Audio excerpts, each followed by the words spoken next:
I wasn't as evolved as a person. I got these feelings, but I didn't trust them.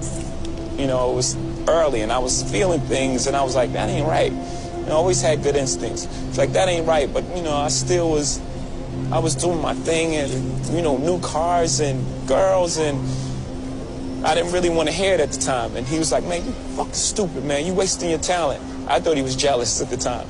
It's like, man, you crazy. You see this Pathfinder? But I knew that something wasn't right about the things that I was doing. My conscience was alive. So I just decided to let that street life go and just really focus on music.